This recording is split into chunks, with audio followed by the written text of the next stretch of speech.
Hey, remember a few weeks ago when I made this? It's a gravity-fed ceramic water filter.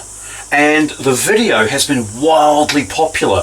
Already it's up to around 250,000 views. And with those 250,000 views comes a constant stream of comments and questions. Many of those comments are following the same lines. So I've picked the top 4 comments that people have been making about this water filter, and I'm going to just give a little rehash of certain details of this water filter.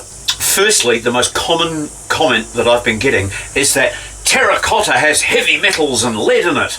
Well, lead is a heavy metal, so it doesn't have heavy metals and lead, and it's only terracotta from one region, Pakistan, that has heavy metals in it. Italian terracotta is renowned as being the world's best and is completely approved for oven to tableware. So seeing as it's approved to oven to tableware, and even the lid and every component is made in Italy, I'm hoping that this is heavy metal free terracotta. The next really common comment is, why have you got that wooden bung in the bottom of your flower pot? Well, the reason is, if you don't have a bung in the bottom of your flower pot, the water's going to go straight through. So something has to be put in this hole to stop the water going straight through. Because I made this thing on the spur of the moment, and in my little town I couldn't buy a cork, I made a wooden plug. And of course I wasn't going to make a wooden plug out of a piece of lumber from a lumber yard, which could quite possibly be treated. So I whittled it from a tree branch that grew here on my own property. And because I've got Lawson cypress, I decided to use that. Because Lawson cypress has a sap which is well known for its antimicrobial properties. Simple as that.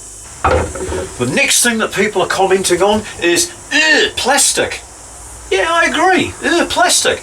I would have used stainless steel if I could have found a container at the right price in the right size. But I couldn't in my little town. If you look around, you might find something in stainless steel or even glass that's just perfect. But there's plastics and then there's plastics.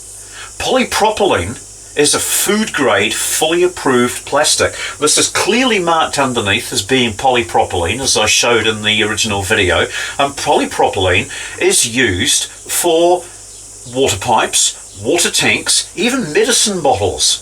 You know the little sipper valve on the top of a water bottle? That's made out of polypropylene. It's a food safe plastic.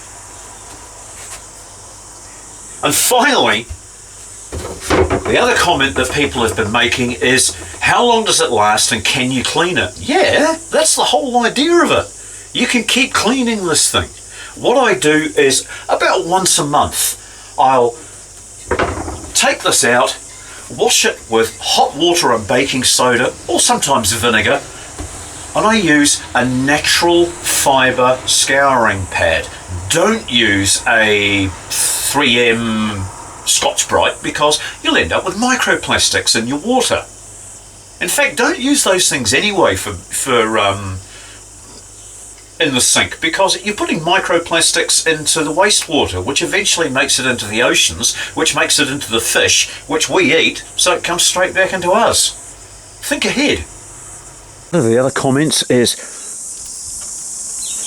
collecting rainwater's dangerous, it's full of bird poop and dead animals. Well, maybe in some situations if you have a poorly maintained system and you don't keep your roof clean, but my water doesn't even hit the roof. My water comes straight down into this container, goes through this filter screen, and then is drawn off as I need it from the tap at the bottom. Remember, it's only my drinking water.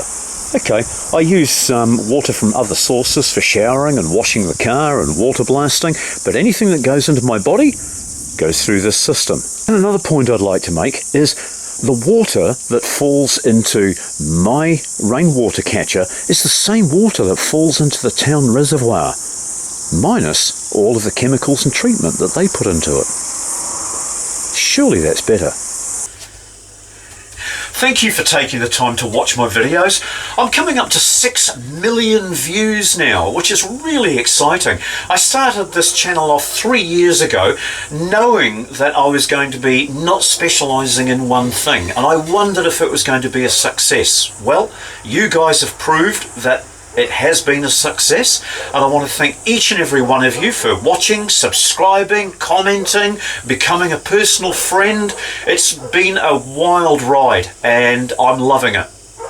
So if you haven't already subscribed to the channel, why not do it? Keep an eye on what I do here at my little place and have a look through the back catalogue. Chances are you'll find something that's very useful for you. And keep an eye on what's coming up, because there's always something new happening at Tiny House and Off-Grid Resources.